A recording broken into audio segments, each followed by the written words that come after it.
Hey everyone, it's Rachel, and today I just wanted to sit down and do a quick video about what it's like going to school and dealing with PCS. I've talked about this in the past. If you don't know what PCS is, PCS stands for post-concussion syndrome, and it affects an actual fairly large amount of people who have suffered from a concussion. It's just when things don't heal quite correctly. You still live with some of the symptoms of having a concussion for a prolonged period after you have recovered from the concussion originally. And I have a fairly moderate case of PCS, which for me means, if I understand the way the doctor explained it to me, that it could go away after a couple years, or I could be living with some of the symptoms for the rest of my life. So I am just trying to figure out how that works in my daily life. But since I am a senior in college, and I am still in school, and I've gone to school for now a full year and then some extra time, so it's equated almost a year and a half, since having the concussion, so dealing with that recovery process, and then also last year being in school and dealing with PCS and how that's affecting my life thus far. This is a very long intro for this, but I want to make sure that I am explaining everything as correctly as I can with the knowledge that I have.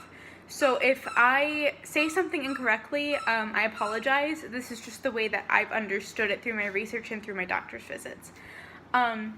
So last year, it was actually the beginning of the year, but it was last school year, I went to the doctor and I was prescribed an antidepressant, because antidepressants are often used to treat PCS symptoms, just because some of the symptoms are about the same.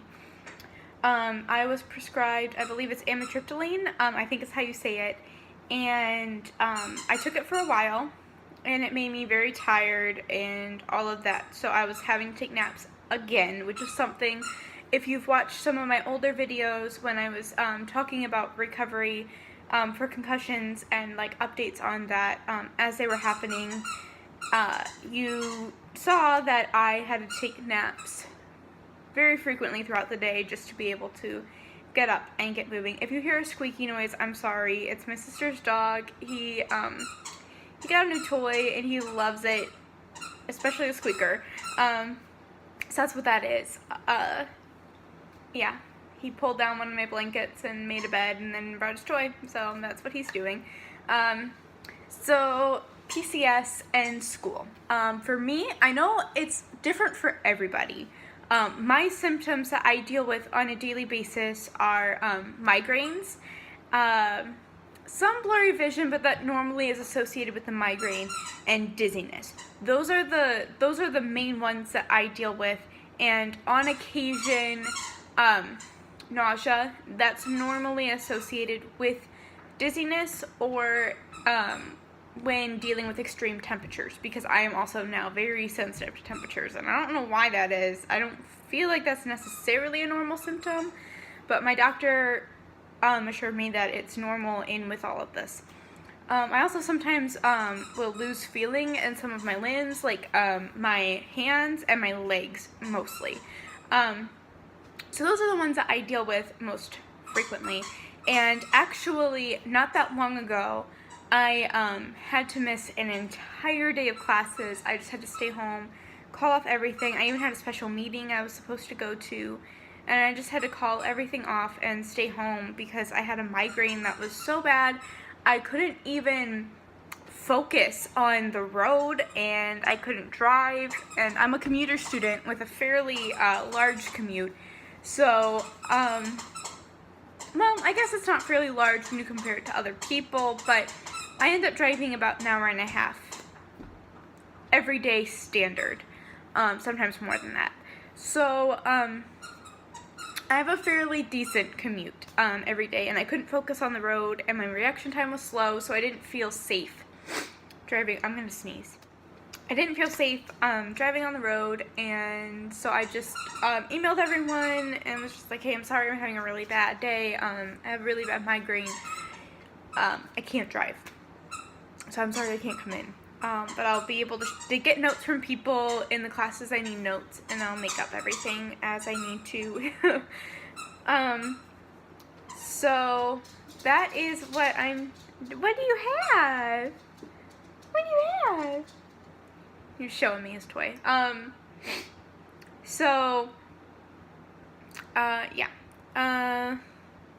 This is just a good example. And I actually have a headache right now. So going to school with PCS is difficult because my memory is awful.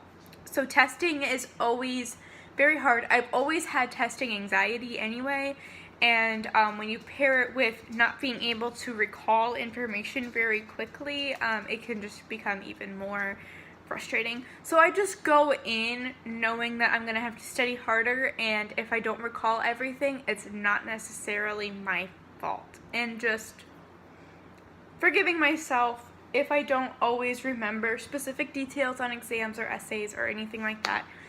So that's a big one. I know that a good tip is to check into your school's academic resources and the Disability Center.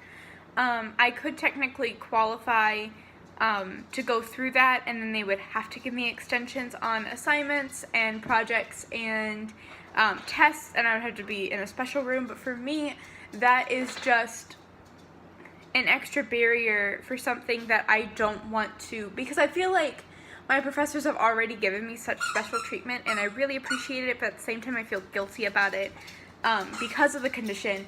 And so I try to live as normally as I can. So that's hard. And I also have to know that it is going to take me at least 3 times as long to do an assignment as it did before. Just because I can't concentrate for as long, as hard as I could before. So it just takes me a lot longer to finish a project all the way through. So I need to know I need to start it very soon after receiving it, and just know that I will probably be working on it almost up until the deadline, and knowing that that is okay and that it's acceptable, and I will get through it as long as I allow myself to take breaks. What do you have? So just understanding that is okay, and that is a process.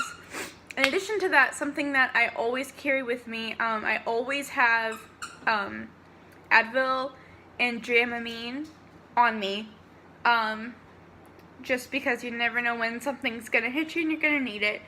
I also carry like a lot of other things on me, but those are the ones that I carry the most. And then any type of drink. Usually it's like water normally. Sometimes I have a coffee with me. I actually have a coffee waiting for me in the refrigerator right now, but that's my reward for finishing filming bunch of videos. So I just know that things are going to take me longer, and that depression and anxiety are also heightened as a result of PCS, which is why I was prescribed an antidepressant. Now, when I started taking the antidepressant, things were fine, but after, I think it was about a week and a half of taking it, I actually had a fairly severe allergic reaction. I broke out, I was super itchy, I was really hot, and it was in the middle of winter. And I was stage managing a rehearsal at that point, and I had to leave the rehearsal early and come home because I was having an allergic reaction. And I was told that I couldn't take Benadryl, and because I couldn't take Benadryl, I wanted to be home in case I had to go to the hospital and get anything done. I needed to be around other people, so I actually had to leave that rehearsal to take care of the allergic reaction. I ended up being like phased out of it by myself, and it was okay, and I ended up sleeping and life was good again. So that's just kind of how I deal with PCS in school. It's just a lot of being patient with yourself. I do get frustrated still, actually fairly often, just learning to deal with it, but that's something I need to get over and just learn to fully forgive myself on, because it's not something I can help. And Yeah, so if you have any questions about anything I haven't covered in this video, let me know, and I would love to answer them, or I can make a follow-up video, whichever works, however many questions there are. So thank you so much for watching. See you in another video. Bye!